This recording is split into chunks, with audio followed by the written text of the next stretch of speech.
Thank you. Welcome, everyone. This is the House Committee on General and Housing. And today, I believe, is the 16th of January, Thursday. We had a security briefing here, which was not on the video for pretty obvious reasons. And our first witness here today is David White. Why don't we have committee members introduce themselves to you, David, and then you can introduce yourself. Great. Your name, what you do for the record, and take it from there. Great. Why don't you start? Hi, David. Happy to see you here. Nice to see you. Ashley Bartley, West Georgia. Yep. Leonora Dodge. Hi, Essex Town, the city of Essex Junction. Joe Parsons, the towns of Newbury, Thompson, and Brown. Nice, beautiful part of the state. Well, I- every place is a beautiful part of the state. That is a little better. I like your part of the state a lot. Tom Charlton, my beautiful part of the state is Athens, Scranton, Chester. Another beautiful part of the state indeed. I'm Debbie Dolgan. I represent St. Johnsbury, Kirby, and Concord. Are you related to Laura Dolgan? Yes, Nice, Gail Pezzo, Chittenden 20, Colchester, the beautiful indeed. Colchester. Good morning. I'm Elizabeth Burrows and I represent Windsor One, which is Heartland, West Windsor and Windsor. Okay, great. Good morning, Sadia Lamont, representing Lamar Washington District, which is Morristown, Elmore, Worcester, Woodbury, and a small part of Stowe. Nice. Hey.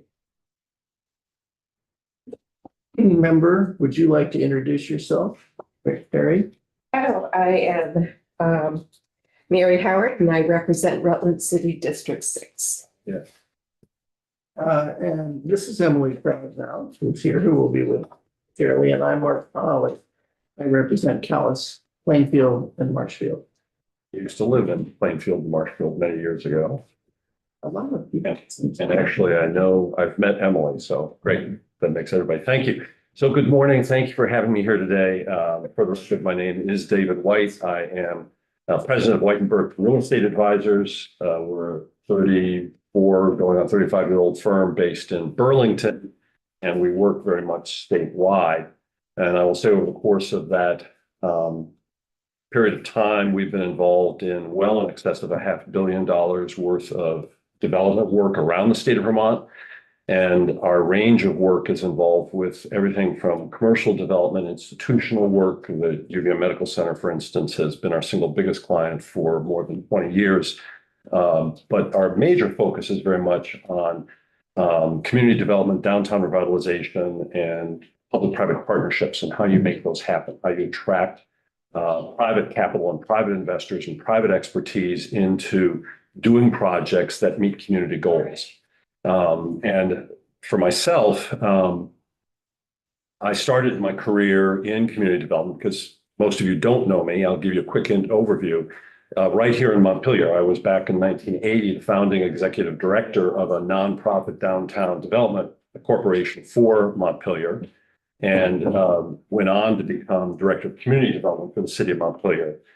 So deeply involved here for 8 or 9 years, something like that. And during that time, got a master's degree in community economic development. So it's very much the core of who I am professionally, what I've done throughout my career. I went on from that for a few years to be vice president of Pomerleau Real Estate, which at the time was the largest commercial development firm in the state.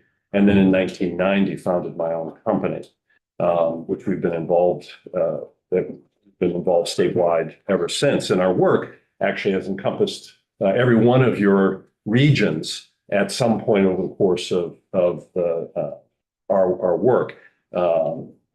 One of our best known projects, not from a region any of you are involved in, is St. Albans, where we have been deeply involved for a dozen years in all of the downtown revitalization work there. If you know Dominic Cloud, the city manager, he have been pretty much joined at the hip during that time. He's been the visioning person, really the leader. I do most of the number crunching on and negotiating on the deals we put together to bring developers in. But we've also been involved in Windsor, where we did the strategic analysis for the community a few years ago that led to identifying where the central and main housing projects now being built. In Wyndham, we're currently working in Bellows Falls on the workforce housing project in the downtown area there. We hope will get underway on the community-owned parking lot. In St. Johnsbury, we're the co-op that is trying to be started up. We've been very deeply involved with almost from its beginning and have helped them, including through the process of buying the current building that the former drugstore that they are planning to convert. And we're also deeply involved with the Armory project on behalf of St. Johnsbury, where the community itself is our client. Up in Burke, when the whole EB5 scandal happened, the state of Vermont was our client. They engaged us to oversee the completion of the construction of the hotel to make sure that, it was done and that we would, rather than sit there, half done, that it could be completed and operational. In Bradford, we did all the environmental land use permitting for the Hannaford store when it took over. I've forgotten what was there before, an A&P or a Tops or something. So at any rate, that's kind of gives you a sense. We also set up 7 of the last 8 TIF districts, tax increment financing districts in the state of Vermont. So there's no doubt that my firm is the leading entity in terms of knowing how TIF works. And sometimes when it fails to work, when it doesn't achieve what our goals have been. So that's my way of just giving you a sense of who I am. And over the course of that. David, can I ask you? Yes, please. Can you give us a little portrait of your organization, like how many employees? Sure. What type of skill sets they are? Yep. That kind of thing. Happy to. So we're a very small firm, 4 people. The largest we ever were 8. And to be perfectly honest, I found that I spent so much time managing and marketing and so forth that I wasn't having much fun. I like the work we do. So as people left for various reasons, I made the choice not to replace them. So we're 4 people. We are a licensed real estate brokerage firm, but that's not our major focus. It really is this consulting work. But some of the work we do, because it involves transactions, requires us to be licensed. And so I myself, I've already said, but very focused on the number crunching and finance and deal making. Our vice president, Clark, does much of the lead work on setting up tax increment financing districts, but she's also has an MBA and is very, very good and skilled in the finance side and negotiations.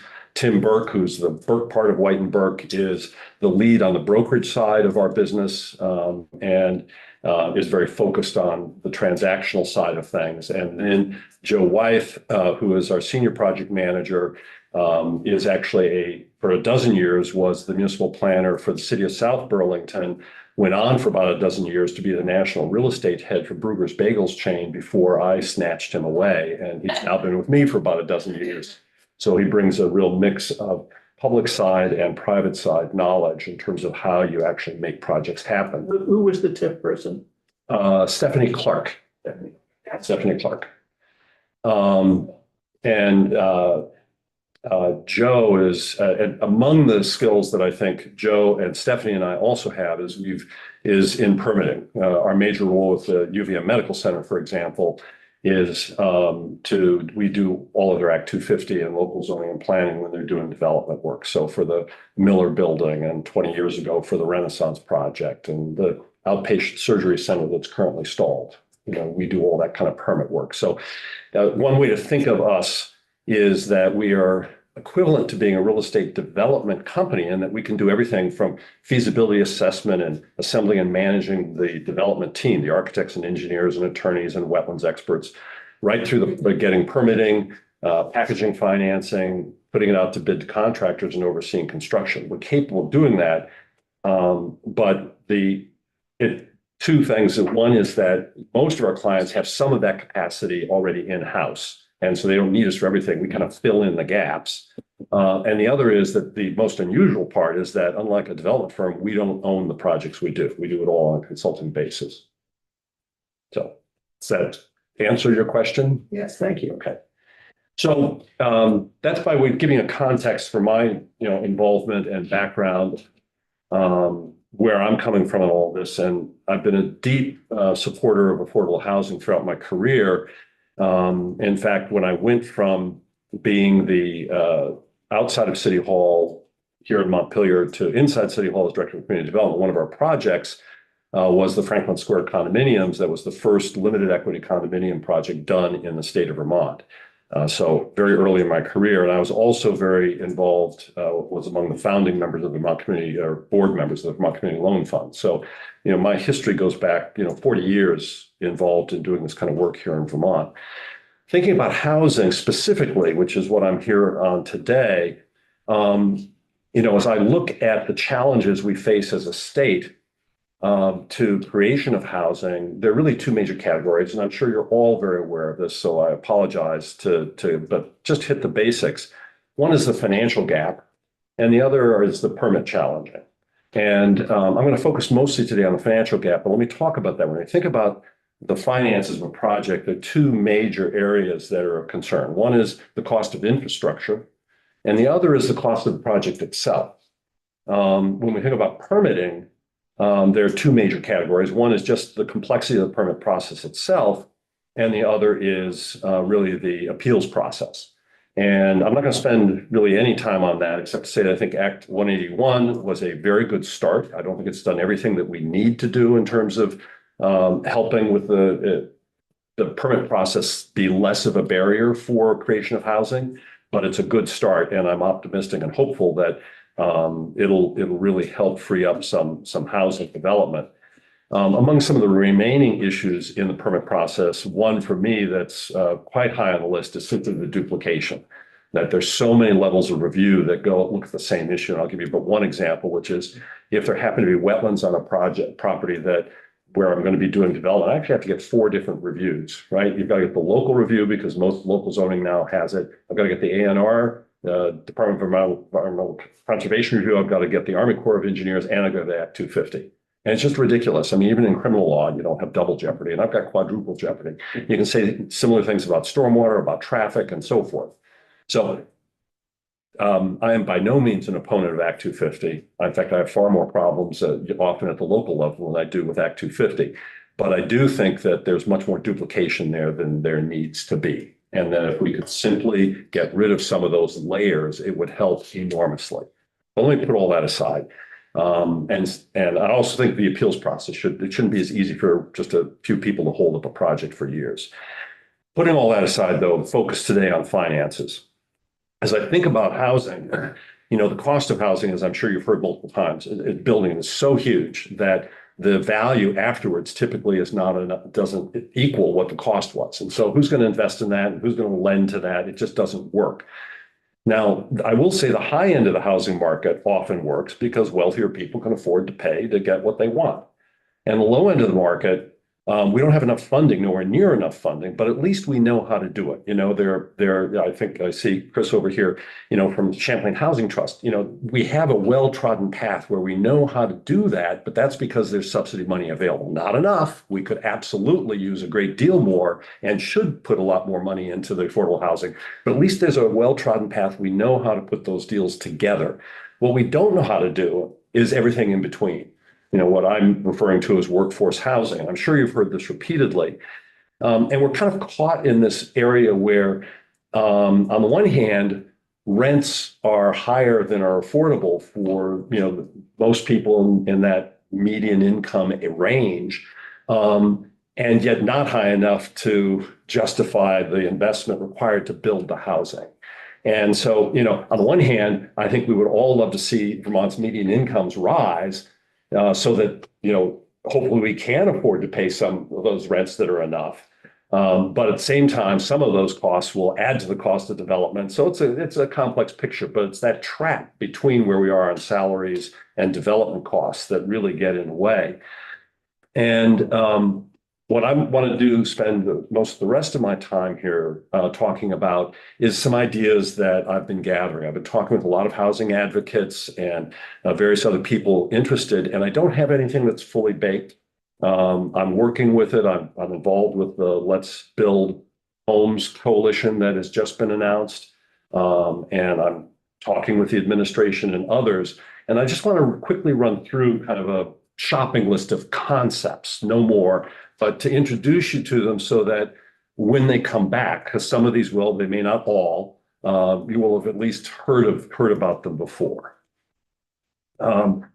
So in no particular order, let me start though with tax increment financing. I am absolutely unequivocally a huge supporter of tax increment financing.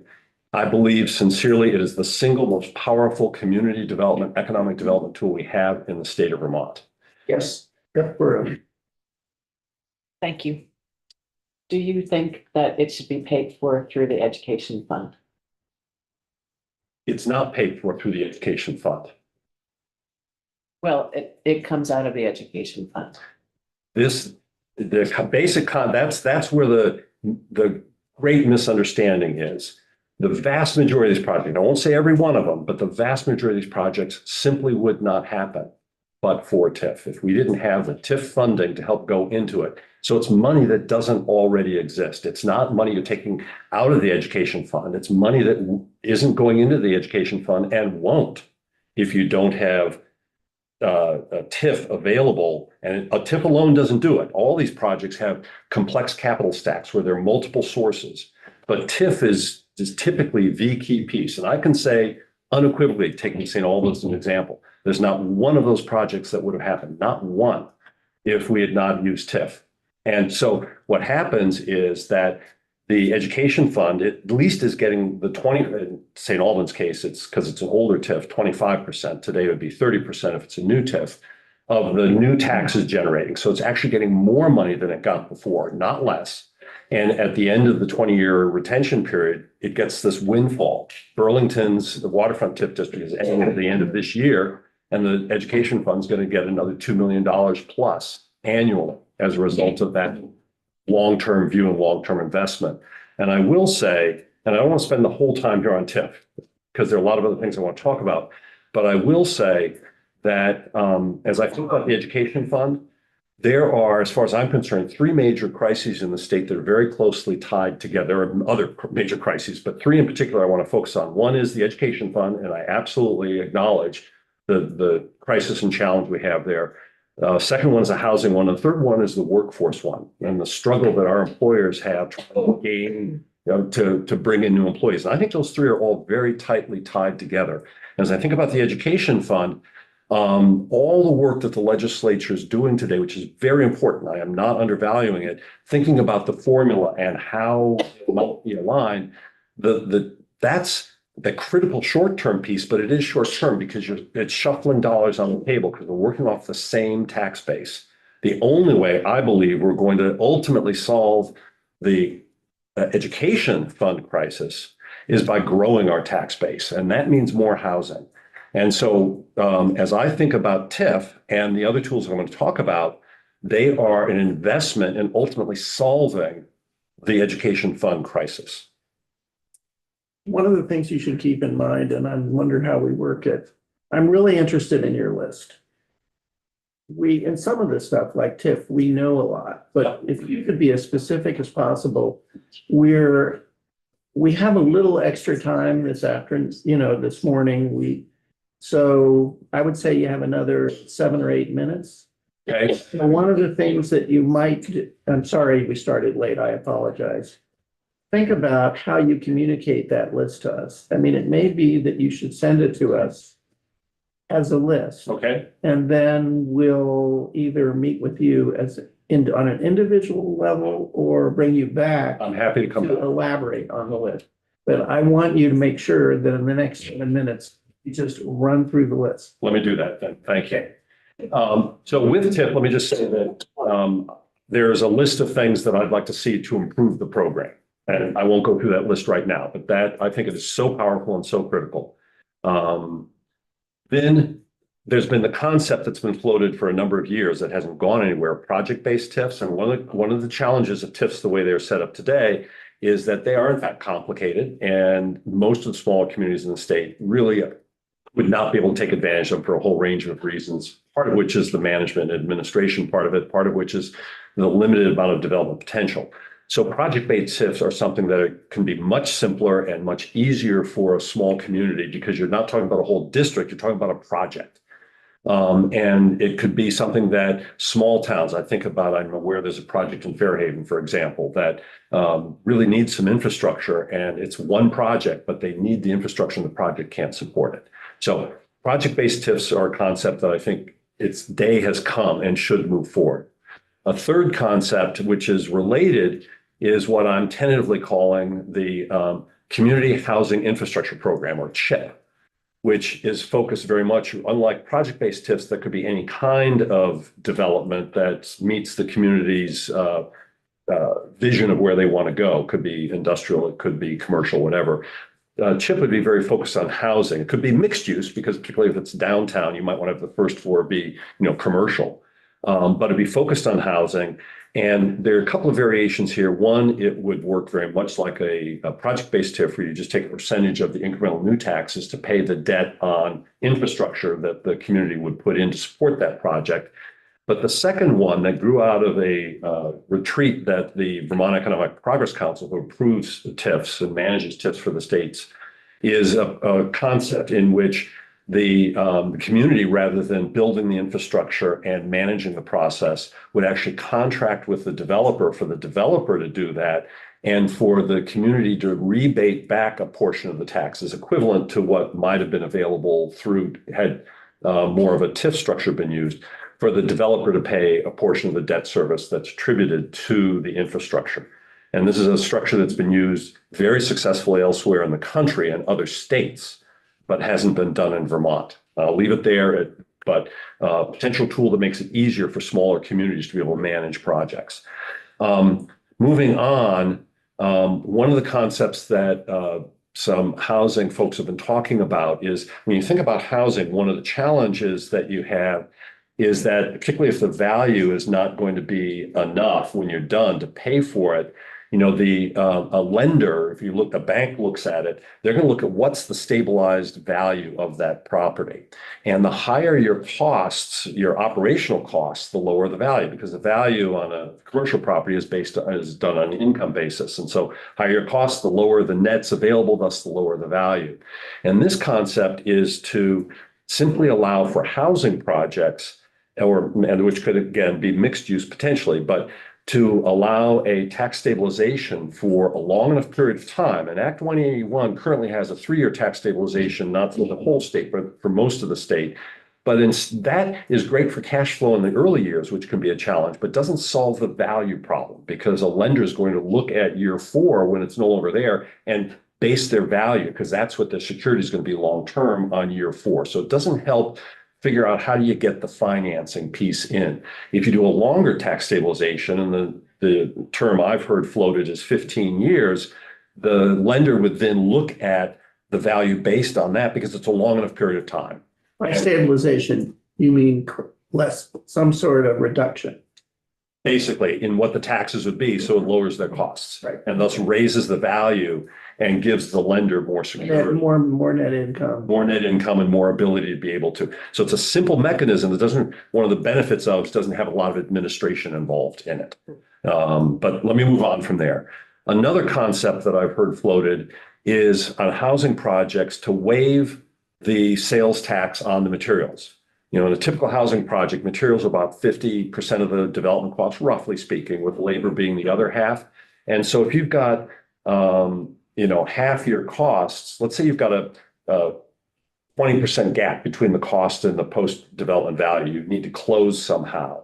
And if half of that cost is in materials, and you're saving 6% off the materials because you've waived the sales tax, just the way we do on food, we've waived it on the materials, that's 3% of your gap that you've just closed. If it's a 20% gap, 3%, which is quite material to that you've closed. So again, a simple mechanism to reduce the cost and help fill the gap. And again, presumably these are projects that wouldn't otherwise happen. And so you're not giving up something you would have, because the project isn't viable without it. It's not viable.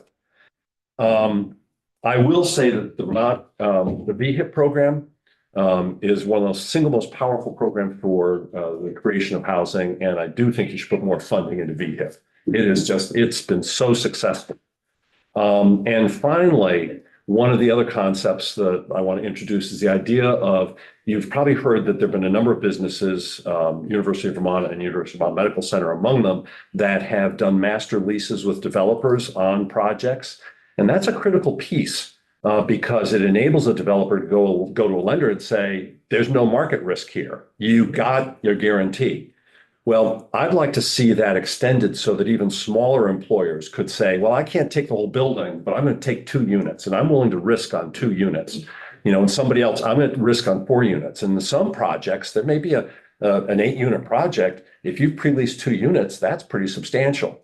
So the concept that I've heard is that you could do a tax credit for a developer who comes in and says, I'm going to do, and need to figure out the time period, but I'm going to commit to a 10-year master lease on X number of units in your building that the developer could get, the business that commits to that could get 10% of the value of what they've committed to, their investment in that lease, they could get as a tax credit against their other earnings. And often what will happen here is that they will actually lose money on that lease because they're going to end up having to lease it to presumably their employees for less than what they're paying because they've got to pay enough to justify the development, but that's probably higher than what the current market rents are. And so that 10% gives them the incentive. So that's my quick shopping list. There's a lot of details on every one of them that would need to be talked through. Well, we're interested in any detail you can provide because eventually the question is, what can we do or what can we urge ways and means to do if it's a tax matter? Yes. And, we're very interested in financial stimulus. So thank you very much for your first, what I imagine is just your first appearance. It is. It is. So thank you for having me, and I'm very happy to come back again. And I will be working on writing up more details. Right now, this is just an outline. Great. Can I Thank ask you. a quick question? Go ahead. And I can connect with you offline, David, but the states that use the rebate, Yes. could you send that to the committee as well? Or do you know off the top of your I head? don't know off the top of my head. I'd have to get in touch with there were 2 national speakers who came to the VEPSI retreat, and I'd have to ask them because they told us and I just don't remember. You wouldn't mind? I That would will. be Very helpful. Make a note to do that. Thank you, David. Okay. Magali, do we have Alex, how many chairs would you like in front at one time? Why don't we just keep one and we can swap? Well, there are, I think we have, You can get other. we have 2. I think it'd be good for us anyway. We have 2 and Magali will get another. And so eventually there'll be. We can make do a with 2 at a time. Okay. all right. Yeah. We're going to clear the bench. Nice to see you again. Haven't spent most of the day together yesterday. Yeah. And I'm sorry, I need to go. Actually, I'm going to meet with Secretary Curley right now. So I need to. Can't get enough of your agency? I guess. Yeah. Otherwise, I'd love to stay and hear you. All right, see you, David. So we're members of the committee here and members of the public. We're going to be hearing from the Department of Housing and Community Development. There are 4 people who are going to testify, and order. Magali, is there any pre-scripted order? Well, I don't think so, but I'd like to Commissioner Farrell and then. So it's up to you how to handle it, and you originally had from 10:30 to 11:30, but we are not going to take another witness after you before lunch at noon. Okay, So we do have a little time. I'll still try to wrap up. What I'm gonna do is ask the committee to introduce itself to you and your fellow, and then we'll take it from there. All right, and sorry, I had to step out. The Capitol Police called. I don't know what they want. I got nervous. I am Emily Krasnow and I represent South Burlington, Chittenden 9. Claudia Lamont, Lamont, Washington District. Hey, I'm Elizabeth Burrows and I represent Windsor 1, Heartland, West Windsor, and Windsor. I'm Mary Howard and I represent Rutland District 6. I'm Gail Pezzo and I represent Chittenden 20 Colchester. I'm Debbie Dolgan. I represent St. Johnsbury, Kirby, and Concord. And Tom Charlton, Athens, Chester, Grafton, and London. Okay, Joe Parsons, represent the beautiful towns of Newbury, Topsom, and Groton. good to see you again. Leonora Dodge, I represent Essex Town and the city of Essex Junction. Ashley Bartley, in Georgia. Feel a little silly introducing myself to you. Good to meet you. And I'm Mark Mahaly, and I represent Callis, Plainfield, and Marshfield. Welcome. Please tell us your name and position for the record. And You can blame my deputy commissioner for that. I'm still catching on. Thank you, Mr. Chair. I'm gonna, I will insult my staff throughout this because they like that. Thank you, Mr. Chair. I'm Alex Farrell, Commissioner at the Department of Housing and Community Development. What we're gonna do today is a brief introduction, but before we get into that, why don't I just let my friends here raise their hand as I say their names. They'll introduce themselves as they come up. But we've got Nate Formulari, Deputy Commissioner over here. Got Chris Cochran, Director of the Community Planning and Revitalization Division. Sean Gilpin, Director of the Housing Division. So Nate over here is going to pull up our quick presentation, and I assume, yeah, it looks like Magali got you all copies of this, and it's provided to you. So what we're going to talk about today is just a few of our programs. This is not an exhaustive list of what we do. We have a lot going on, but we wanted to give you a flavor of what we do. So what you see right now is the org chart for the agency, and you can see where we fit in. We're one of 3 departments in the Agency of Commerce. And then looking at the department structure, you can see we've got 4 divisions. The division you're going to interact with the most in here is going to be Sean's, the Housing Division, but you're of course at times going to hear from Chris, the Community Planning and Revitalization Division. We do have historic preservation that falls within us. That is project review for historic preservation, but it's also certain historic preservation grants. And you can see we also oversee the state-owned historic sites and museums, really exciting sites. We'll talk more about those in a little bit. And we have the Vermont Community Development Program. So I passed around a handout. If you've heard folks talk about CDBG, Community Development Block Grants, that's what that division administers here in Vermont. So a few of these slides are just going to be for your information so that you can hang on to these, you know who's who, but the leadership team at DHCD is, of course, myself, Nate, Sean and Chris that are here. Our 2 other division directors are going to be Laura Treishman. She oversees historic preservation. Ann Kroll, who oversees the VCDP program. That's the handout you got. And then Max Krieger, our general counsel. You'll see him in here on occasion. So we're going to flash up our mission, but what we want to communicate with our mission is that, of course, you're going to hear a lot about housing, improving the quality and access to housing, but it's also about reinvesting in our communities, making sure that they're vibrant and safe for all. There's going to be a slide that you're going to see in here about buzzwords. I'm not going to walk through these buzzwords. This is for you so that you can have it. When you hear these words, you know to think of us. Okay, if you hear folks talking about community development, that's us. So don't just think housing. People talking about mobile home parks, again, that's us. So you can refer to this and you can come and call my phone anytime you want. So we're going to show an image here. And this is really intended to give you a sense of what community development and reinvestment can look like. So you're looking at Bristol right here. And you're looking at Bristol in, Chris, what, the 80s? 80s. In the 80s, and then Bristol around 2010, 2015? It's later than that, 18. 2018, okay.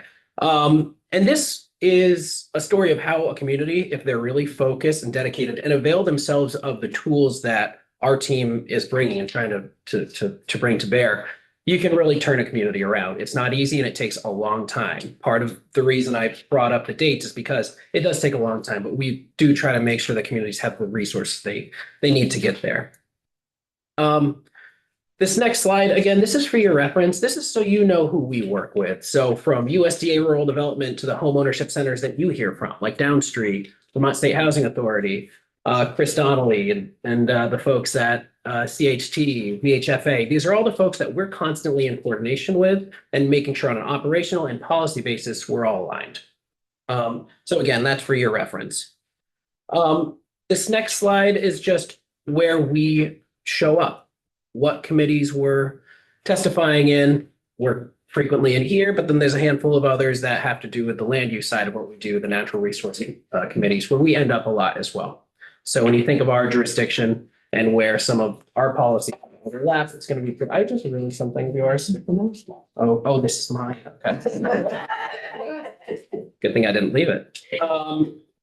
So now I'm gonna start swapping out some of my colleagues here so we can look at our programs. And again, I just want to highlight, this is not going to be an exhaustive list. Chris is going to come up first and he's going to talk about some programs under his division, but this is by far not all the programs that his team oversees, but these are some that are pertinent to you. So Chris. Good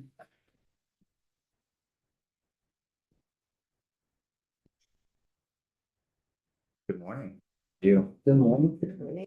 Be almost Friday. My name is Chris Cochran. I'm the Director of Community Planning and Revitalization.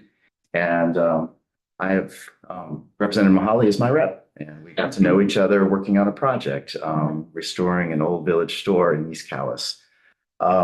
Interestingly, he used a lot of the programs that I'm going to talk about now. But quickly, I have a great team. It's kind of an interdisciplinary team. We've got like landscape architects, historic preservation folks, community development people, economic development people, make all work kind of intersectionally across state government. I look at our team as kind of the connective tissue between VTrans and A&R and even the tax department, trying to align our policies to support vibrant, strong downtowns and village centers. It's not easy work. It's very challenging. Well, you know, was it your sister-in-law? Worked for us for a while. But it's very exciting work, and it's very, I want to say it's, it sometimes takes us 10 years or so to kind of get where we want to be, but we chip away at it. Some of the things that you probably have heard about that we had a big hand in is the Home Act, which was done 2 years ago. And then just more recently was Act 181, which I think we'll be coming back next week to tell you more about that. We do a lot of table setting across our sister agencies and among our partners. Our partners range from everybody from the NRC to the Chamber of Commerce. So while we are a small team, I think we hit well above our weight because we have such great connections in this building and in communities. Quickly, I'm going to talk about a few programs that we run, and I've brought additional propaganda as parting gifts. Like I said, we did work on Act 181, and we just released yesterday or submitted a report on tools and incentives to ensure we have more affordable housing in our downtowns and village centers. There's a broader context around that. There's a very short report intentionally because we want you to read it. So, but that should be on your website. If not, it will be on it soon. So thank you. Everyone has a copy. Great. And I suspect we'll come back to talk more about that. But one of our key programs is the Downtown and Village Center, or otherwise known as the state designation programs, where we designate certain geographies of communities, usually just the commercial core of a community, for certain benefits. I will pass out after I'm done an annual report on that program. The designations are all across the state. Every county, many communities have multiple designations.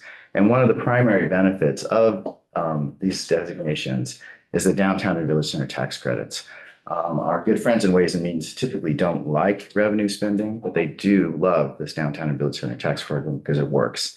The Joint Fiscal Office reviewed the program a couple of years ago and found it was far exceeding its goals.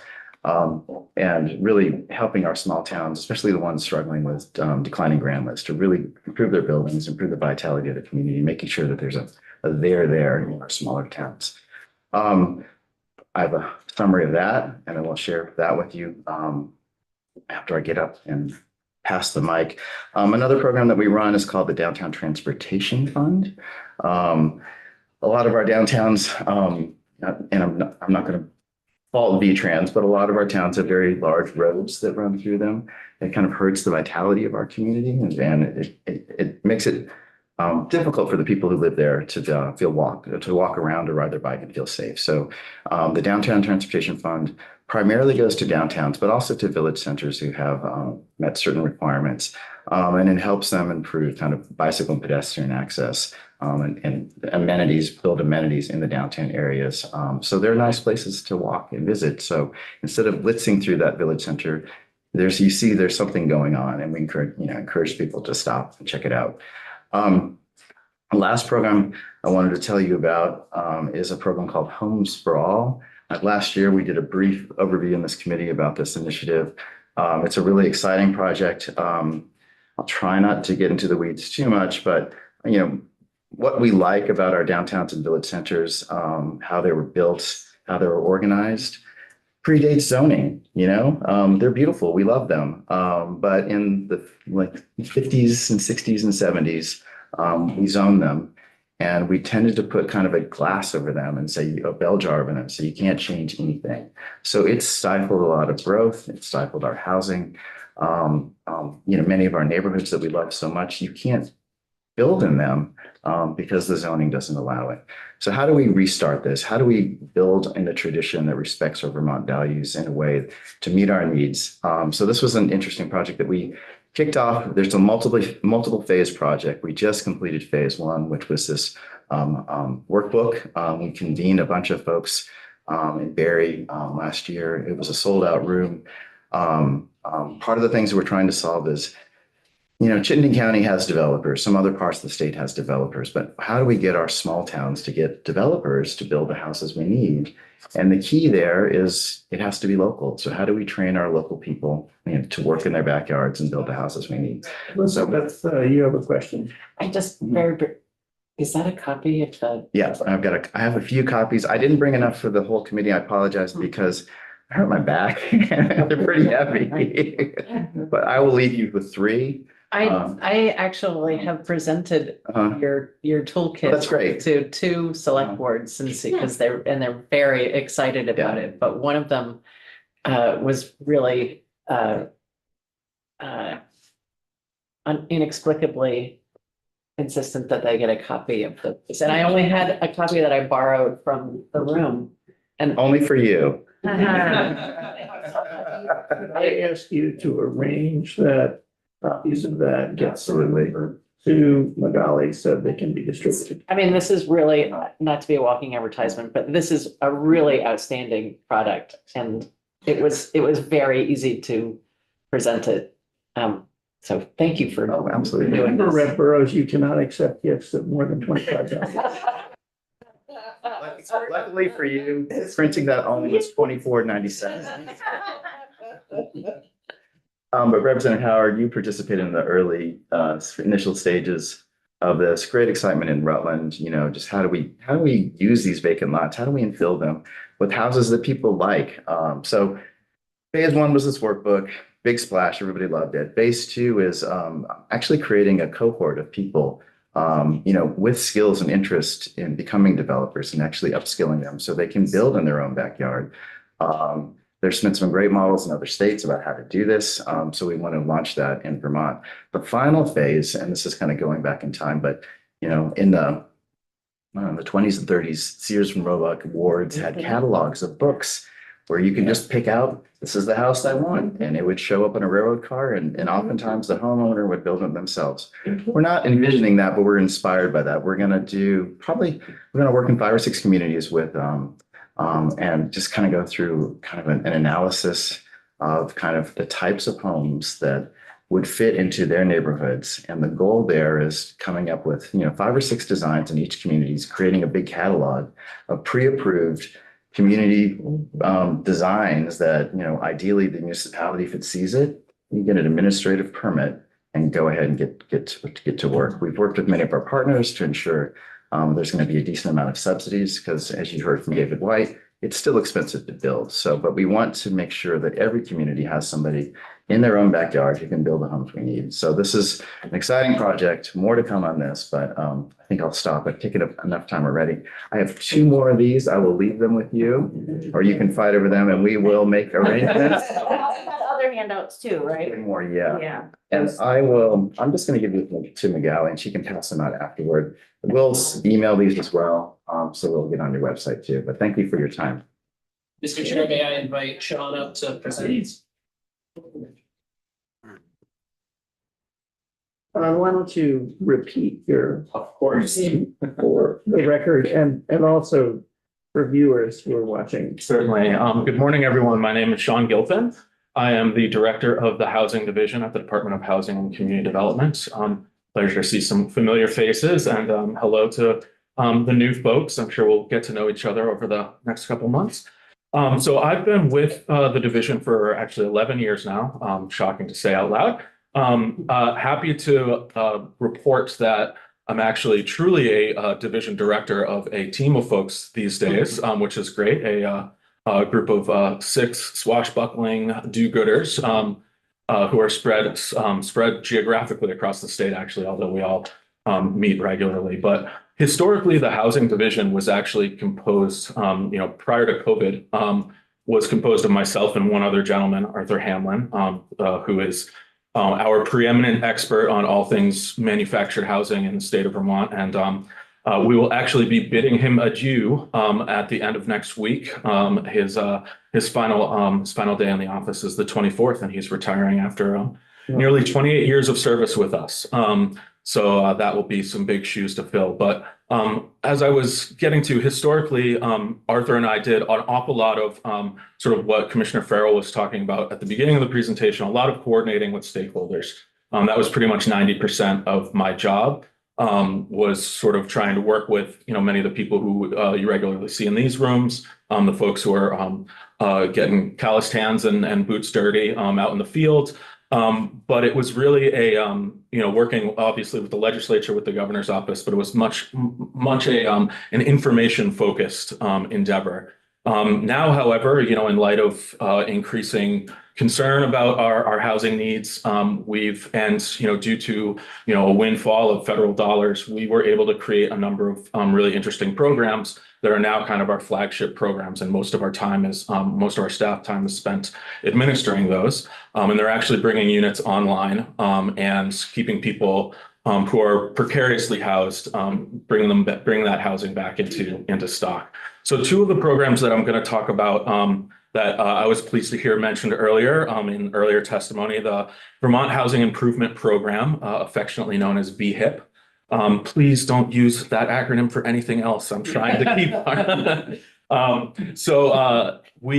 VHIP program is, an innovative one. It's actually something that was originally considered many years ago, and we've tried to introduce it a couple of times. Unfortunately, we're able to sort of pilot it in 2021. The program works by identifying. Well, we work with the 5 homeownership centers throughout the state. So there are these groups cover every region. They consist of Rural Edge is the homeownership center up in the Kingdom. Champlain Housing Trust works in the Northwest. NeighborWorks of Western Vermont has sort of our West Coast, if you will. Wyndham Windsor Housing Trust is pretty appropriately named, and then Downstreet does our central.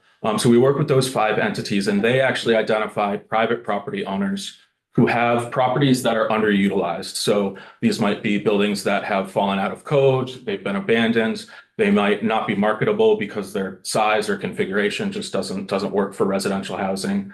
It could be commercial uses.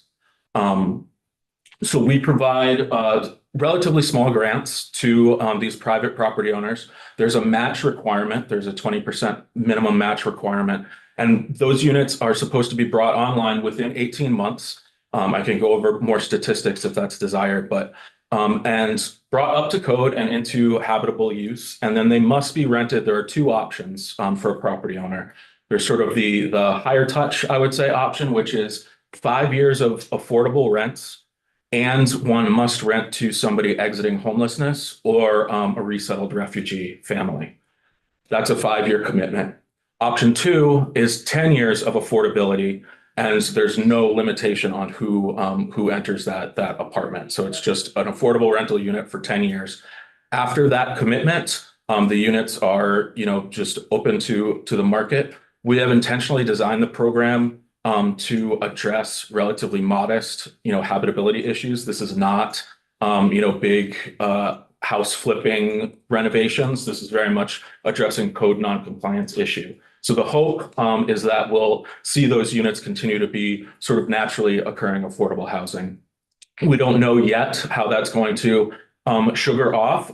We had our first units come online in 2021. And so probably at the end of this year, beginning of next year, we'll start seeing those units have fulfilled their commitment. And we intend to do some surveys and figure out sort of what happens to those going forward. So there's that VHIP unit, and I don't know if why don't I just go ahead and talk some statistics about that. So over the time, go ahead, please.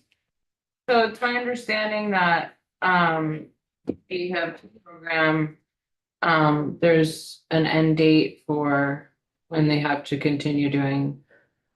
Right, so that's the 5-year or the 10-year commitment. So it depends on when the unit comes online, and then the clock starts when a lease is signed and somebody moves in, and then it starts ticking. And so depending on the population, what option they chose, it's either a 5-year commitment or a 10-year commitment.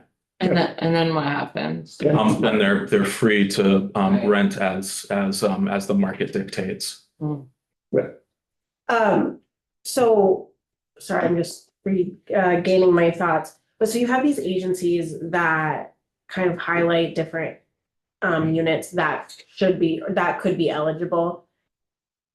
If somebody doesn't have the match, is there any sort of programming to help them get the match? Sure. So we, most people, the way it typically works, it's usually folks who have the properties that reach out to the home ownership center. So it's not really marketed that way. But people reach out, the match is 20% match. So these are grants of up to $50,000 currently. There's some work happening right now to expand that to a $70,000 limit specifically for accessibility elements.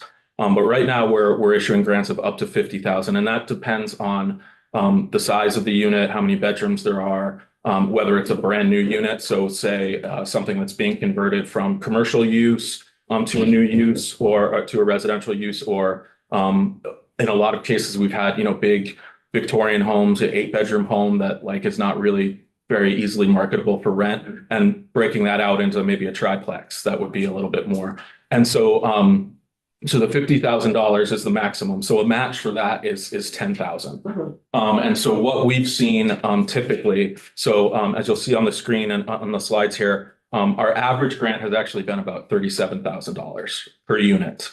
And right now, as you all hear, the cost of developing brand new units is in the hundreds of thousands right now. I want to be really clear. This is not an either or proposition. This is very much a tool in the toolbox. What we are putting together is not the same as what a VHCB or a CHTs of the world are doing. They're building units that are much more robust. They have a lot more amenities to them, and a lot of things that we've decided publicly that we want to have in our housing. These are very much rapid, let's get units online as quickly as we possibly can, utilizing existing structures. Question, go ahead. Oh, sorry, I just wanted to follow up. And so I see on your and I think majority of us at this table understand that this is a very highly subscribed to program. And I know last year I was out for the full funding request, and we didn't receive that. And there was this prediction that in January 2025, VHIP would run out of money. Where are we at with that? We are fully subscribed. Money is still going out right now. I think all 5 home ownership centers have some sort of waiting list. It's been oversubscribed in every county. We actually have now, we made it up to the kingdom. We got in Essex and Caledonia and the rest. We have units, VHIP units have been created in all 14 counties. 500 are online as we speak. I guess it's technically 499, although we're getting new numbers tomorrow, so we might get that one. And then there's another almost 450 that are in the pipeline. And like I said, these numbers are going to be updated next week after we get our reports tomorrow. What does RHRP stand for? Rehousing Recovery Program. It was actually the very first. So that was sort of the first. It was a prerequisite to VHIP. It's sort of been rebranded as VHIP. When we first got coronavirus relief funds, we called the program RHP. The acronym is obsolete now, but it was actually very interesting. We did not have the formal commitment to address people exiting homelessness. It was an option to see referrals. And then we've gradually ratcheted up the requirements of this program to try to get it to right size. Shockingly, it's actually, I think, kind of interesting at the beginning. The homeownership centers were very concerned that if we required housing people exiting homelessness or other vulnerable populations, that the program just wouldn't get off the ground, that it just was a non-starter. Now they're very concerned that we maintain that requirement so that we keep getting units that are serving homelessness, because we, despite changes in increasing requirements for property owners, this has still continued to be a very popular program.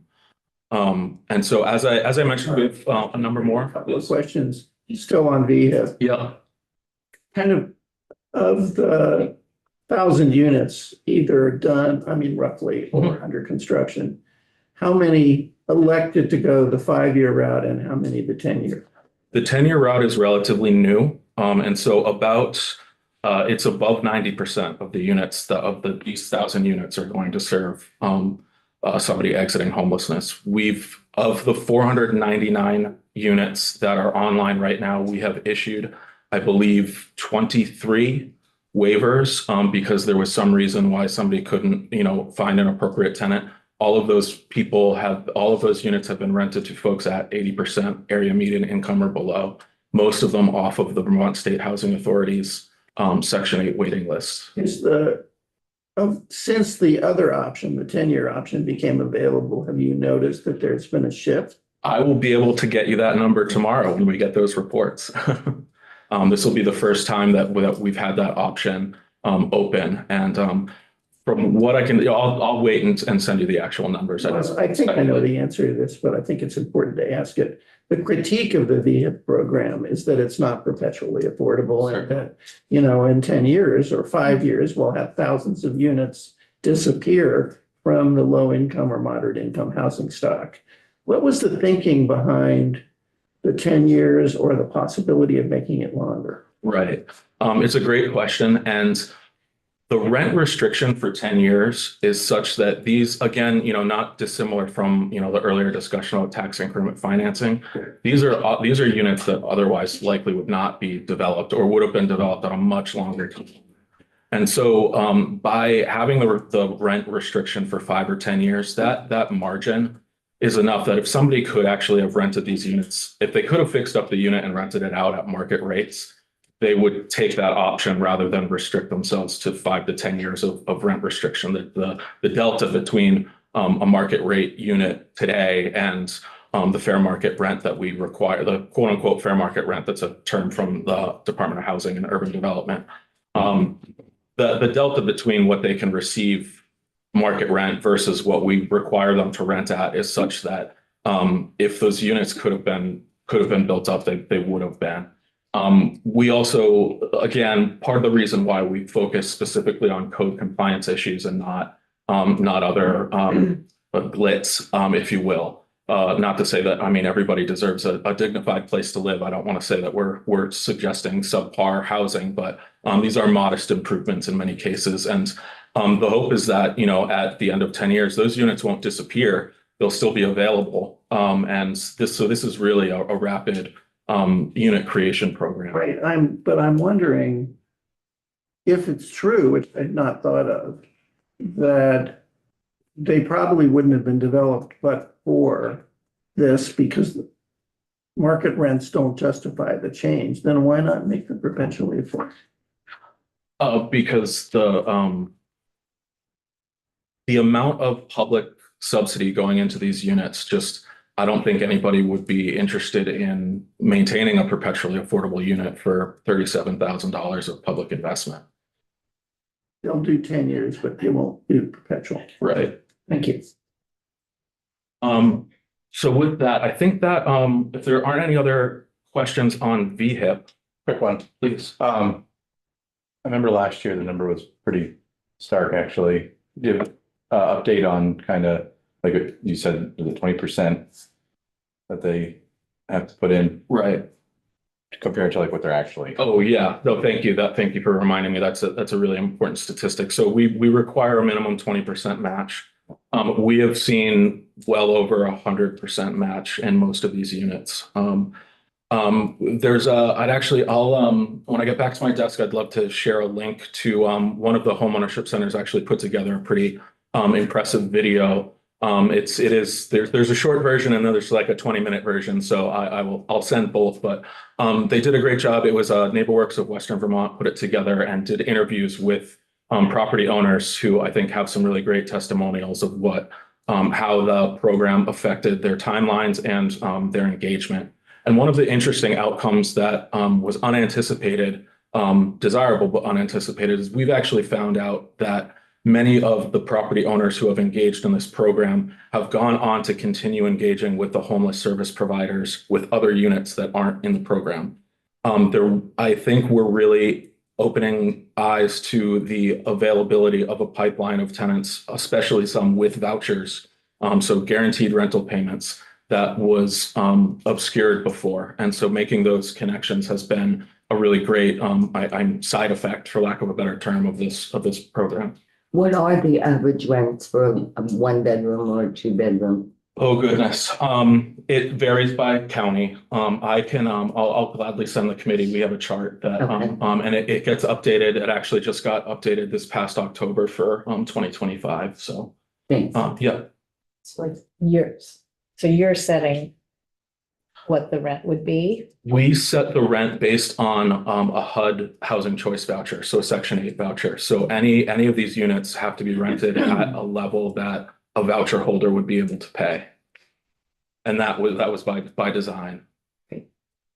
Other questions on the VF issue before it moves on? Thank you. All right. And for the next, my next trick is the Manufactured Housing Improvement and Repair Program, affectionately known as MUR, not to be confused with gold or frankincense. These monies are being utilized to do three things in our mobile home parks. And folks, just a quick primer, we have about 238 mobile home parks in the state. It encompasses, it's about 7% of our housing stock is mobile homes. Granted, much of that is outside of mobile home parks. Parks are kind of a unique, we focus a lot on mobile home parks, particularly because of the nature of the tenancy. Oftentimes it's the resident owns the structure, but rents the land underneath it, which obviously despite the name, mobile homes are not mobile. Many of them never move to another location after being originally sited.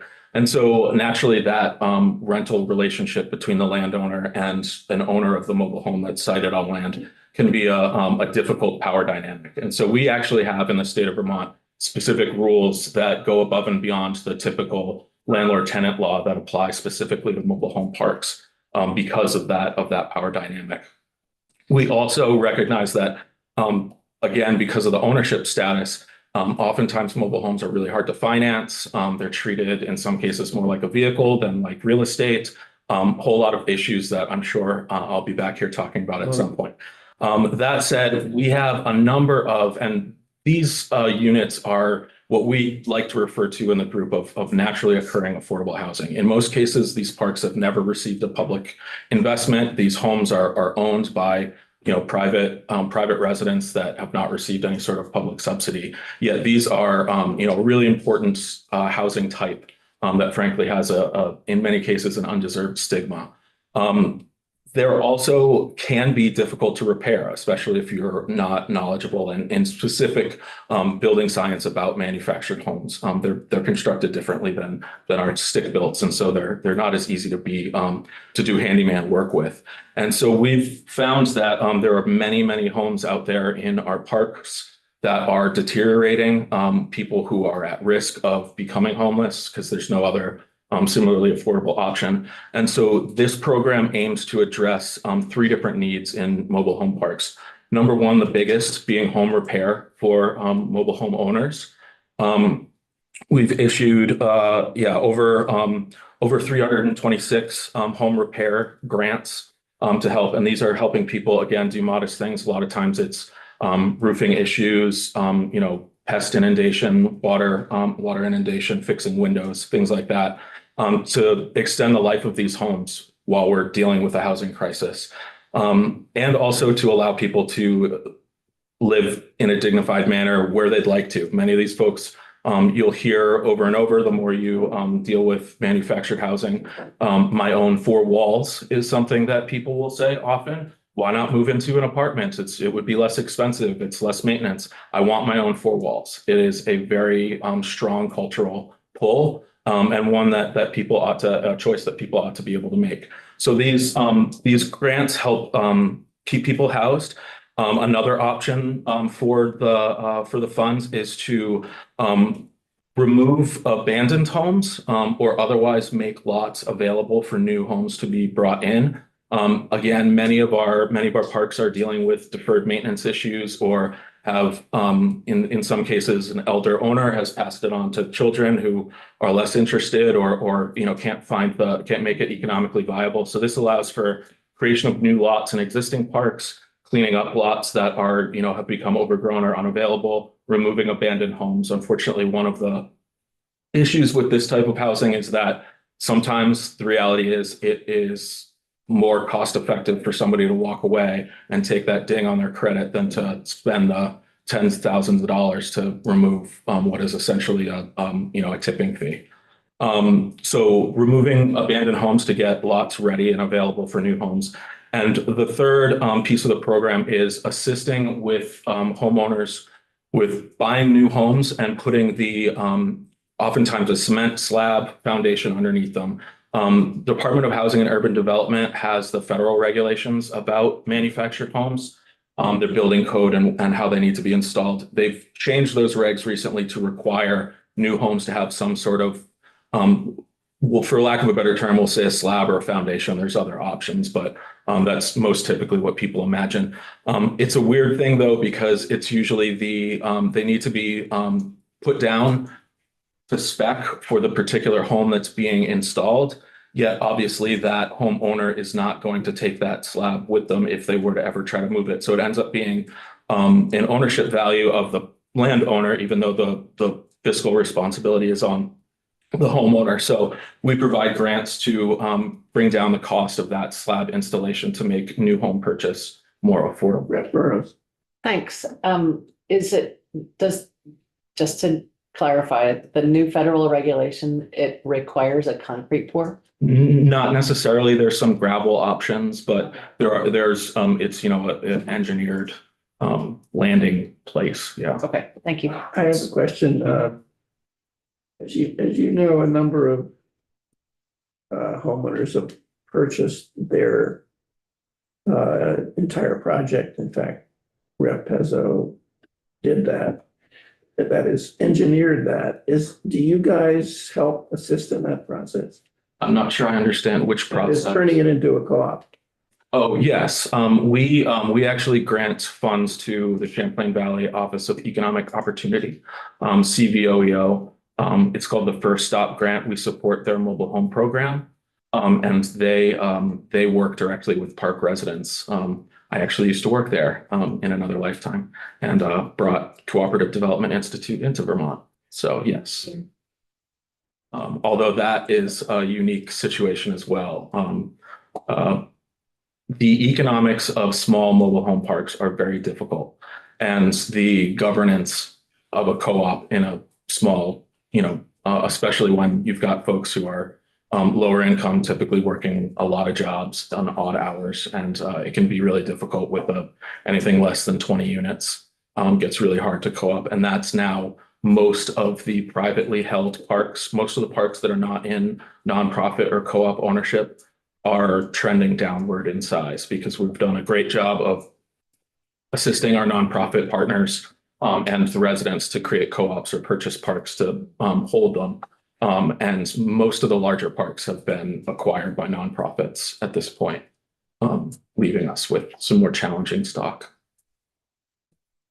Go ahead, please. Yeah, I'm just, this is a new area for me. Even I used to work with, at Homeshare Vermont with Kirby Dunn, who was like a massive activist, got her start here, with mobile home activism.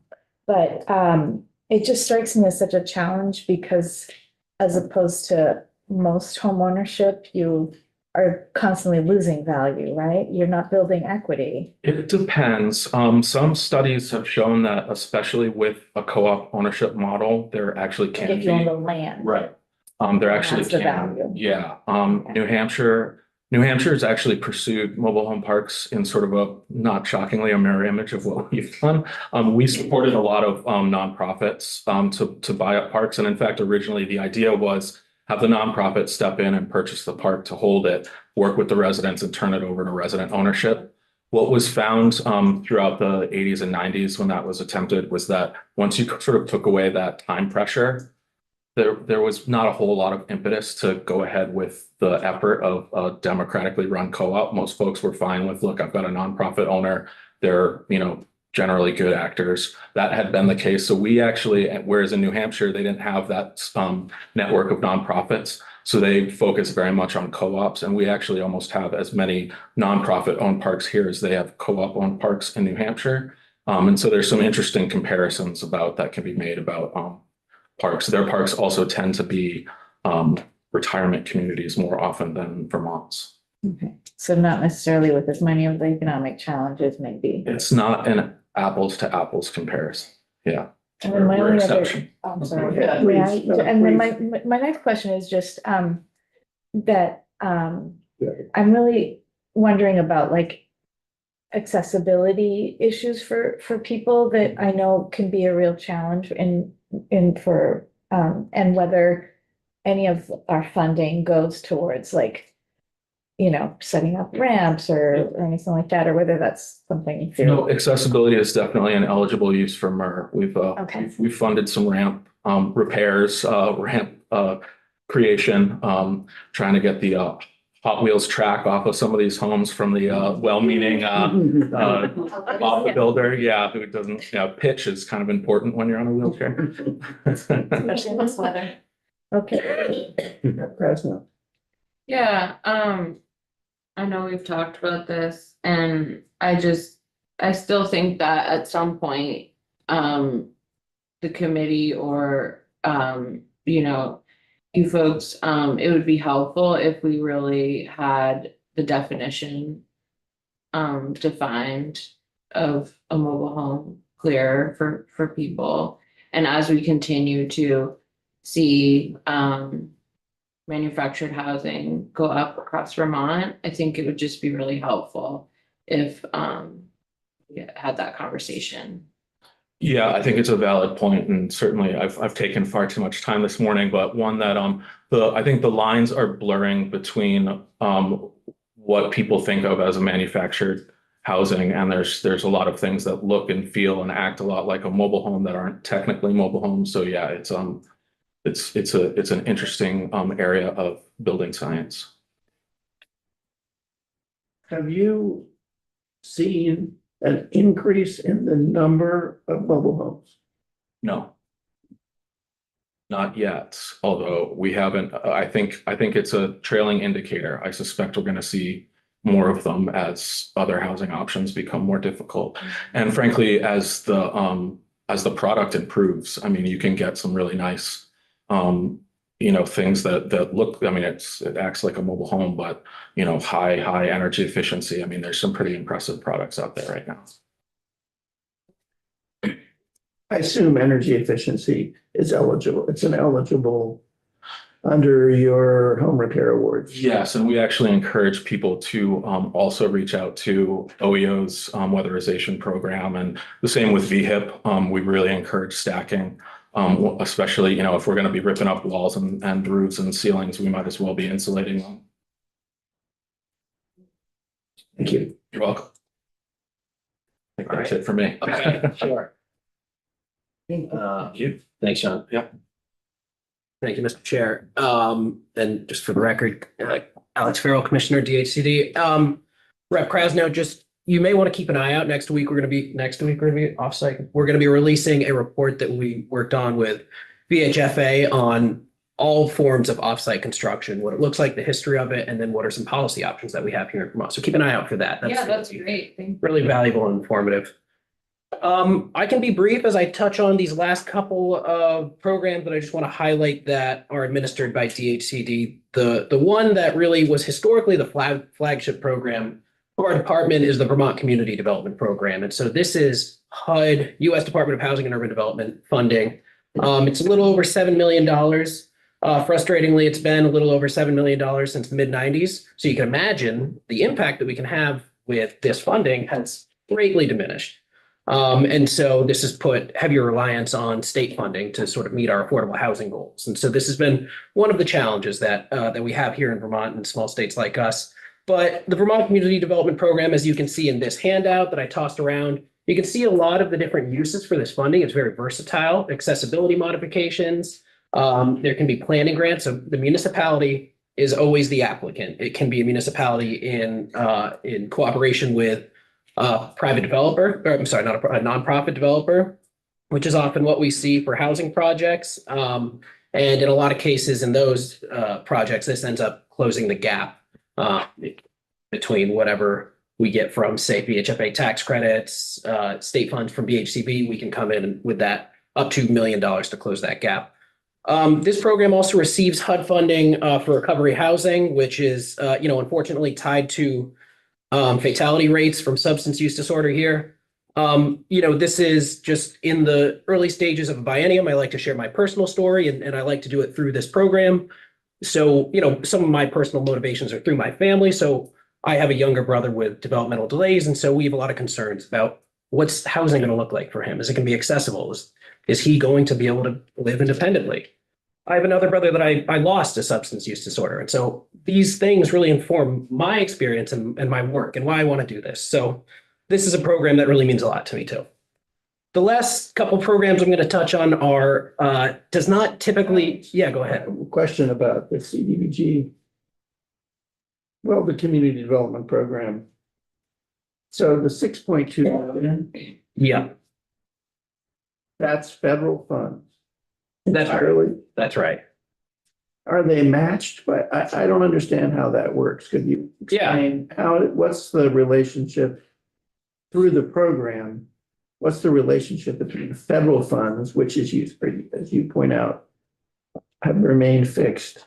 Yeah. Are they allocated they're allocated, I assume, by population, and we benefit from the small state? We actually aren't getting a small state minimum. There is a formula. Because we're not benefiting from a small state minimum, we don't get the benefits that we did under other, say, COVID era federal funding. So the relationship is we effectively act as HUD here in Vermont through this program. And so we get that $7 million for CDBG funding. The only other entity in the state of Vermont that gets this funding is the city of Burlington. That's called an entitlement community. They get their own CDBG funding and they administer it in Burlington. So you'll notice that we don't really operate this program in Burlington, but in the rest of the state we do. So we don't also administer state funds through this program. This is federal funds. And there's no state match or anything. That's right. Okay. That's right. But we do use this to leverage other funds. So, VHCB funding is often paired with this in projects. In fact, almost any time that you see CDBG funding, it's going to be paired with VHCB funding. And it has to be used for low income and moderate, up to 60, is it 60% limited? It's generally 80% of AMI, but it's at least half of whoever's being served needs to meet that low and moderate income threshold. Yeah. At least half, so 51% or more of who's benefiting from the project. So whether it's folks in the housing or the community served need to be low income. Yeah. Keep an eye on this program because you may have seen the news that there's going to be some recovery money coming through our state, CDBG DR, disaster recovery funding. This is in response to the flooding. It's administered by this program, so the requirements are different. So we're going to need to serve communities that were impacted. And there's a little bit more latitude in some of the other requirements so that we can actually meet the needs based on results. The 58 million. Yeah, it's going to be around 68 million. But a large chunk of that, they really dictate how much of that needs to go into certain counties.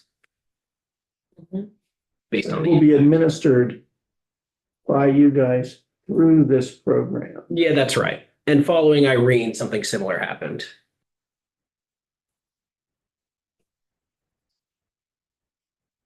I'm gonna go ahead and ask a question. Okay. I'm sorry. No, it's okay. I was just taking notes. Please Yes, go I ahead. was waiting for you to stop. I was like, he's going.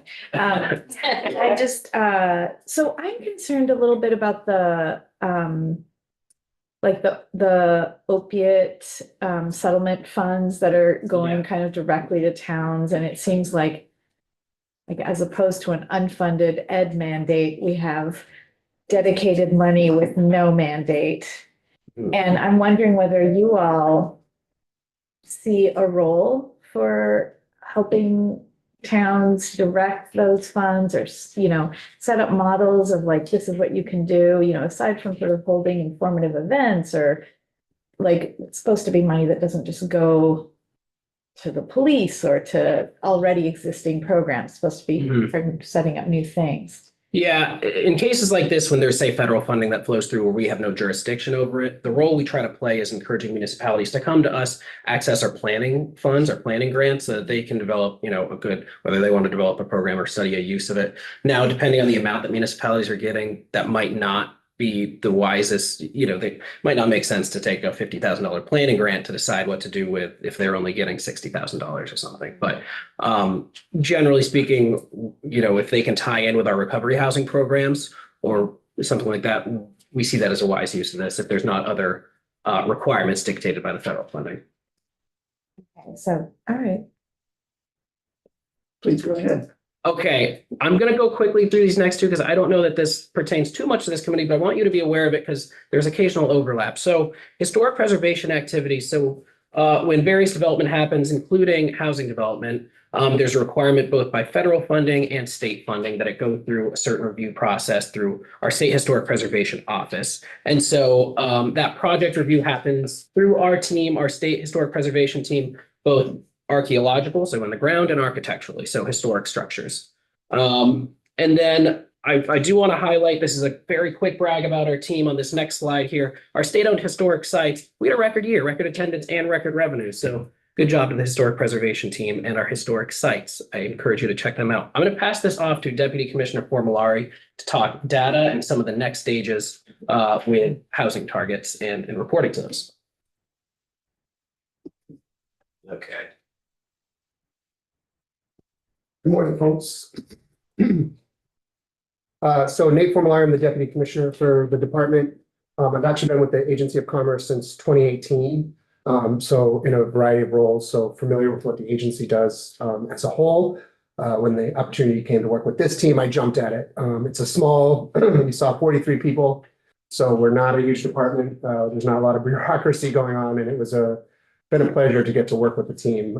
They do a lot of great work and are very committed to the state.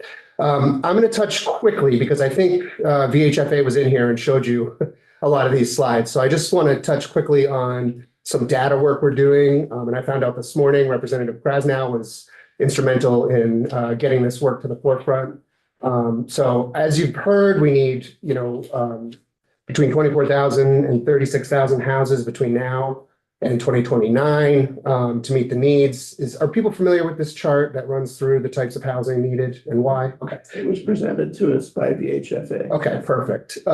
So then the other two that I would point out is the building permit data, which you may have seen as well. That's the top graph showing kind of where we were in the mid 80s, where we've gone, the dip in the 2010s. And we really need to get back to that mid 80s building cycle. And then the other thing I just wanted to point out, and is one of our problems, is Vermont's housing stock is one of the oldest in the country. 25% of our housing is pre-1940. Nationally, that number is 12%. So we have a lot of housing that is older and needs fixing up, and VHIP and other programs are helping with that. But it is an issue we're facing. And it also leads to a mismatch. I think you've probably heard this from other people, where the families of today aren't fitting into 5-bedroom huge houses. They're looking for smaller units. So these are things we're thinking about. And then just the last part of what I wanted to say today was last session of Act 181, the department was required to set up some housing targets. So the housing needs assessment developed this number. We worked with VHFA again on that. We're gonna be releasing those next week. We're happy to come back in and talk about them. But that number we'll be looking at, what should we be looking at for targets between now and 2025 and 2030? And then between 2025 and 2050. And it's actually broken out by regional planning commission region. So each region will have a number of homes that they should be thinking about over the next 5 and decades ahead. So Can I ask you? yes, please. Okay, so the needs assessment that we continually heard about and Yes, had numbers from. That needs assessment was jointly prepared by you guys and VHFA. correct. And what you're saying is you're revising the needs assessment and breaking it out by It's by county or? yeah, essentially counties. So this is actually going to be an annex. So the housing needs assessment, which is actually required for us to access the HUD funding that has been referenced, we have to produce that. So this will be an annex to that.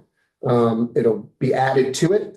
That looks maybe not just at the need, but what should we be thinking about in terms of our demographics? We know there's a certain number of second and seasonal homes in the state. So we're going to try to assume, okay, those numbers are going to stay at a certain level. So until 2050, what do we need? More than just a need, but what should we be aiming for? The other part of Act 181, which we can come back in and talk about, was DHCD is now required to report our progress towards those targets annually.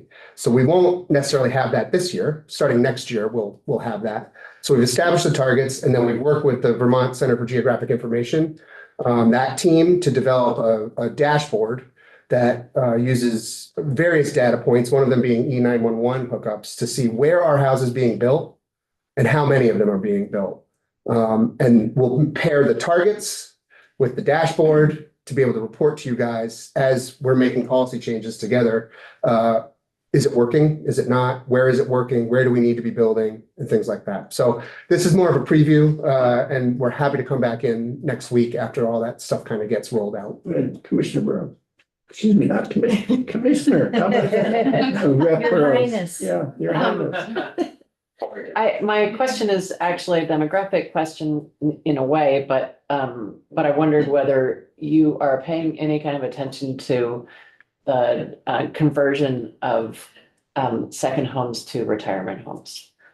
Not retirement housing, but people who have retired to their second homes.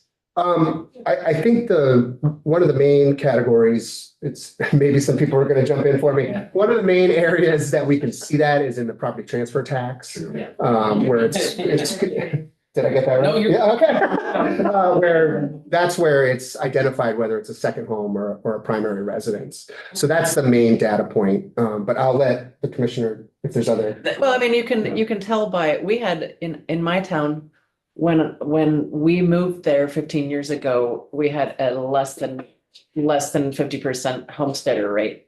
And now we have finally broken 1,000 voters. But that's while also only selling 200 homes.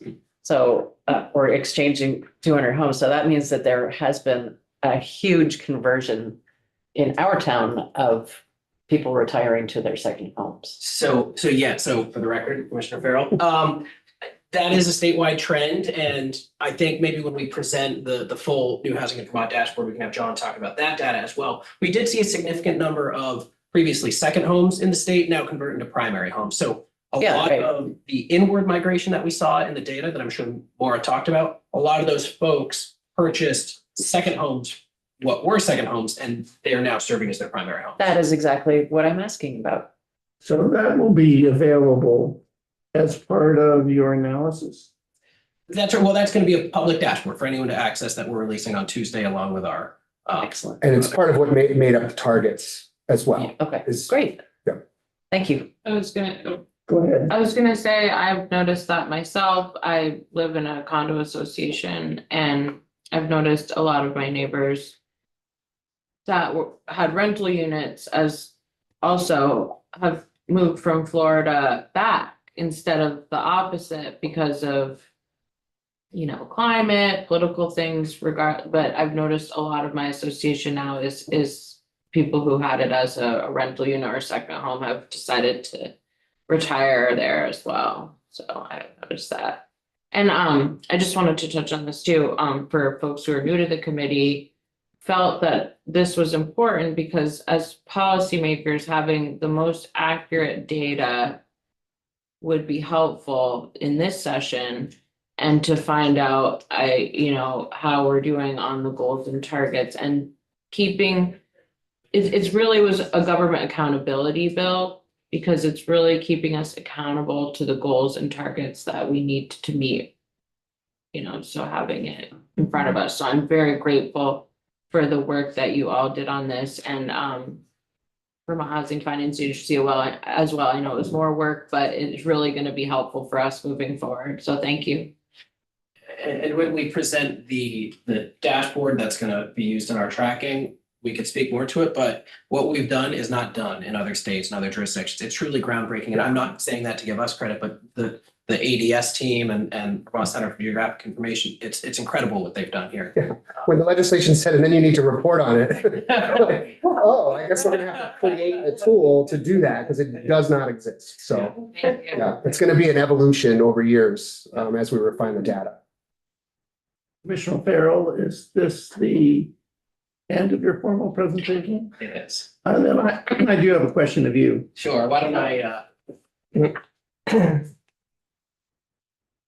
In his State of the State address, the governor indicated that there was a housing plan or housing with legislative language forthcoming. That's right. Do you have any sense as to the timing of when that would arrive? I ask you simply because I want to arrange for its presentation here. So, and in fact, maybe jointly with the Senate, this is to be seen.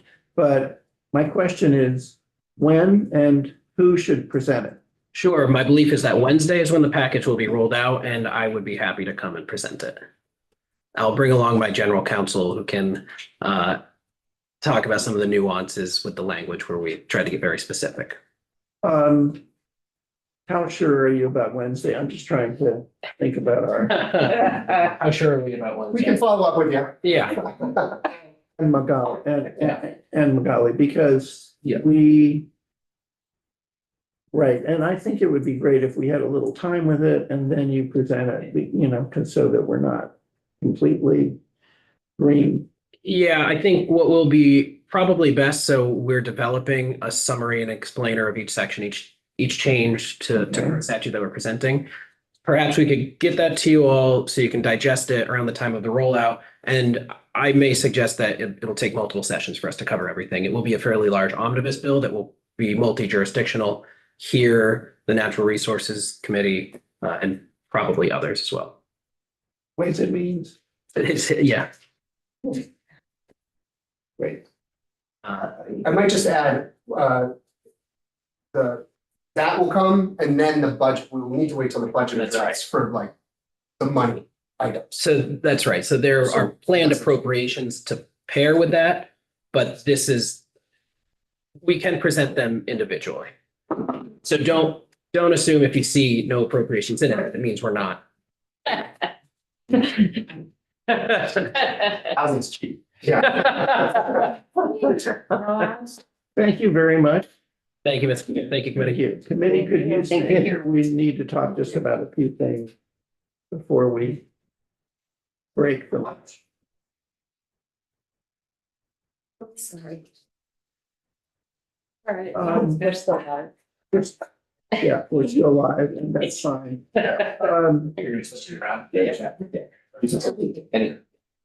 So we do not have, wait a moment.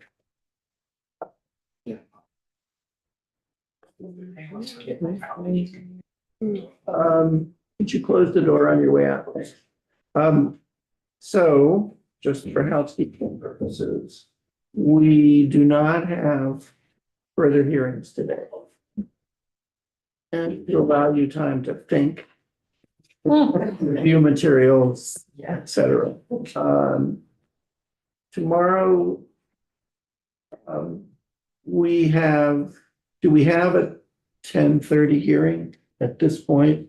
What is our, Magali, what is the 10:30 hearing? At 10:30, we will hear from the Development and Disabilities Housing Initiative.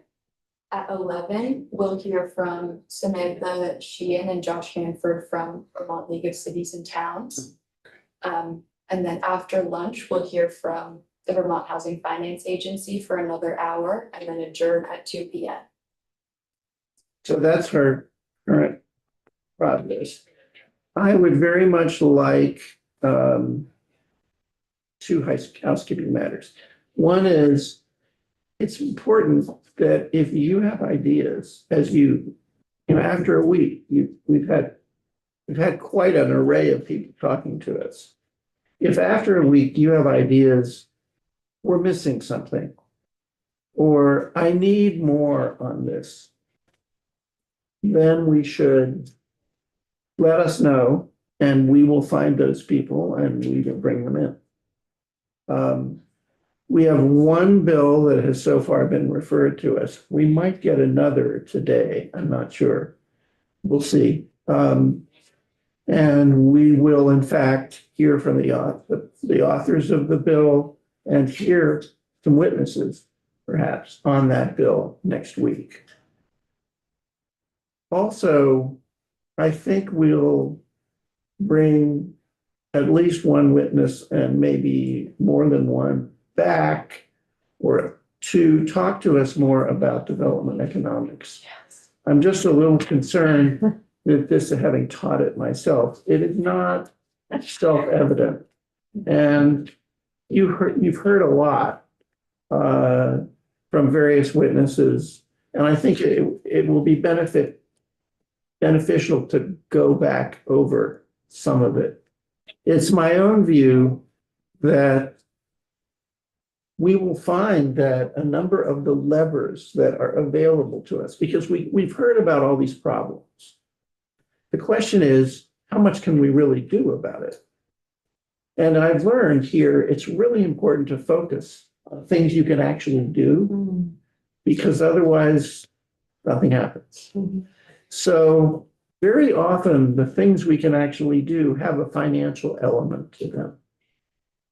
And knowing what they are means understanding how development occurs when it is undertaken by nonprofits, and how housing development occurs when it is undertaken just by the market. It's important that I think the committee understand all of that, despite the fact that it involves math. My apologies. So we are going to try to handle that, but any additional ideas, let me know. Finally, one of the things, just a heads up, next week, I will probably have a kind of general idea of areas for dividing the whole problem into areas. And I'm going to be asking people to sort of specialize in that area, to be the one, who we rely on, or the pair, perhaps, we rely on for learning more about that. And also, it's important that we have committee buddies here. That is, people amongst you whose job it is to relate to another committee that really is involved with what we are doing. Some of that is my responsibility in terms of communicating with the chair of Natural Resources and Environment, communicating with the chair of Ways and Means. Those are, important committees for us, but I'll be asking for that. And one of those will be a budget buddy. That is somebody who talks to Rep Bloomley, who is the person, I think, in fact, I know, who has been assigned housing on the Appropriations Committee. That's how the Appropriations Committee works. That's what I did last year. I was education, a simple matter. And everybody on the committee is assigned an area where it's up to them to look at the agency's budgets and look at the overall budgets. And it's Tiff Bloomley who is our person. And so she'll want somebody that she can interact with as well. It may be me, but we'll see. She's my floor seat buddy. And she is, yeah. So those are the, Former member of the Right. General Housing Committee, General Housing and Military Affairs. right, and military affairs. Is there anything else? Again, tomorrow, our first meeting will be after the floor. The floor is at 9:30. So after the floor, when have we set it for? 10:15? 10:30. So look, given what floors have been like lately, you're gonna have a little time, but please be here by 10:20 or something like that. So we can start promptly at 10:30. I'm trying to start these things on time. I realize that means sometimes some of you wander in a little late for reasons that are probably beyond your control. I understand that, but I think we have to try to keep our hearings moving. So that's what we do, because if we don't, it's like the doctor's office. We don't want to get to the point where 4 hours of waiting. people are waiting and waiting, witnesses are just waiting and waiting. Is there anything else that anyone on the committee would like to say? Please. Emily, the mobile home task force report, I think it defines mobile home. Okay, I know it's long. I'll look in, I can look into that. Thank you. I think that there's a good amount there that distinguishes what mobile home is. It definitely does, but I think my impression was that Emily wanted us as a committee to have a better understanding. Yeah, not to get too into it now, but there are a couple places. There's one in Williston that's having, you know about it, Gail. It's having some issues, so it's not necessarily like a lead priority, but I just wanted to bring it to their attention too, that it's. Distinguish and We define it. still need to keep that conversation going and it's not fixed. Okay. Right. Please. Sorry, I didn't need to. Are you guys all set? Okay, I just think it might be helpful for, like a deadline. I need deadlines, for, if you want us to digest this report, or if you wanted, like, some of us to be assigned a part of it to just, I think the report that she's referring to, we handed out in hard copy. It's the Act 181 report. It's pretty general, and it's general enough that I think you all should read it. okay, fantastic. This is, when we get into things like the mobile home report or, You'll I assign. think, yeah, I think there's only so much that everybody can do. Right. When we start talking about essentially the economics of housing, could you take a couple minutes to walk us through what the long-term implications of just broader economic change can have on some of the strategies that we're talking about? When we do, the interest rates come down and the log jams people start moving from their starter homes or whatever, are we creating a problem down the road where I don't think we are capable of creating it here, but when we get down the road, if 10 years from now we have a housing glut, what does that do to the equity programs? For instance, the shared equity, there may not be as much equity if prices come down a bit like they did in 2008. We can talk about that. And it does occur to me, I've heard things that witnesses have said that I think could be explained. I could actually explain a little of. And maybe if we have time tomorrow after Samantha Sheehan and Josh Hanford's testimony, which is from 11 to, right? It's from 11, is it still from 11 to 11:30? Yes. So we'll have, before lunch, we'll have a little time, maybe we can get into that. One of the things you have heard in the testimony so far is that as you've heard, a lot of these programs are supported by housing tax credits. And the housing tax credit, the engine that drives it, is the desire on the part of usually banks, but other large investors to buy the housing tax credits. And those tax credits are worth to them $1 off of their taxes. If the tax rate goes down, if the current administration reduces the corporate tax, even though it's still $1 for dollar, the evidence seems to indicate that when that happens, it's harder to raise money through the tax credit process. What did I want to say? I would appreciate talking to each of you. I would appreciate feedback on the way I am chairing this meeting. I'm happy to modify the way I'm doing it. As you know, I'm not new to meetings, but I'm new to chairing in this particular meeting. So please feel free to talk to me and say, could you do this or could you do that? For your information, and then we'll stop. My meetings, my set meetings are, I have a meeting every Wednesday morning at 8:30 with the speaker. That's the time when I can really fill her in on what we're doing and something I do, what we're doing, and a special issue. If there is any, she can tell me how to behave or whatever she wants to tell me. At 4:30 on the same day, there is a meeting of chairs, all the chairs. I've been through one of them and they tend to be kind of more kind of coordinating. But I've only been to one. Every Thursday morning, first thing, I have breakfast with Allison, with Senate housing. for Senate Housing.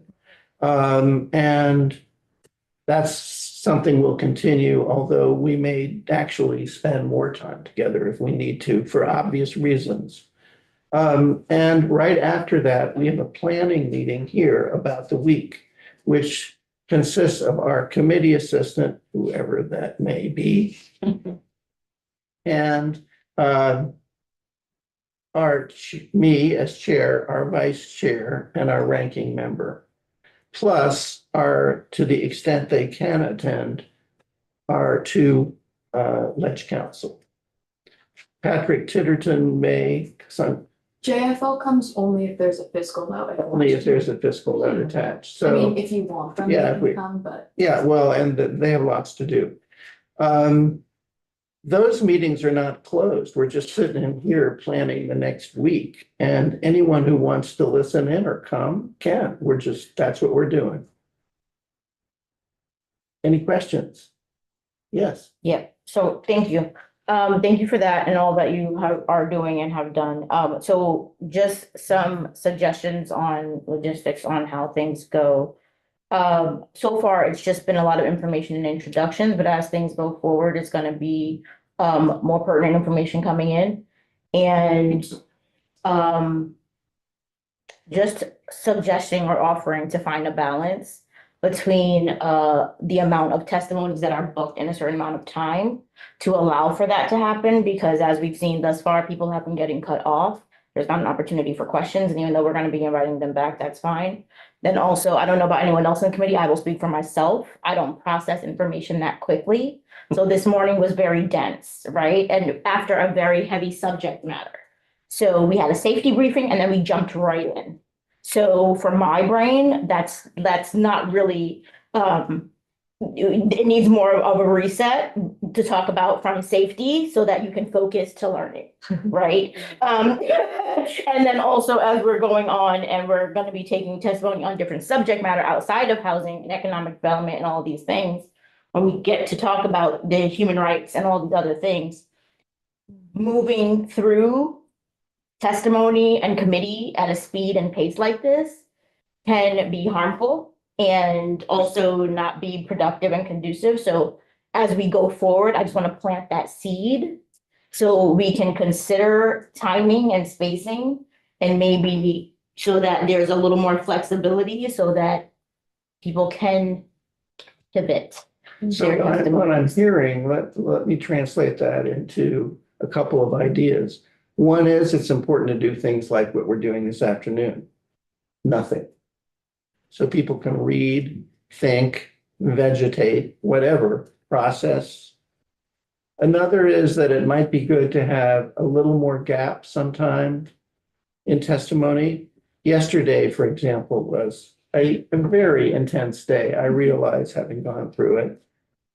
Particularly if we think that the testimony can be rather disturbing, like what happened this morning. I mean, I'm walking around thinking, oh my God, that's hard. And then finally, we really have to allow enough time for questions. And if the pace is such that we have to have them back. Because, for example, when they were running through the safety thing, they didn't even allow it. We didn't even see all of the slides, let alone have the time to look at the slides. I will say they asked for 1 hour. Like they just said they needed an hour, so. And they did get an hour finally. They needed more time. And it wasn't, I mean. That was a bit It's on them, I but. guess. Yeah, but still.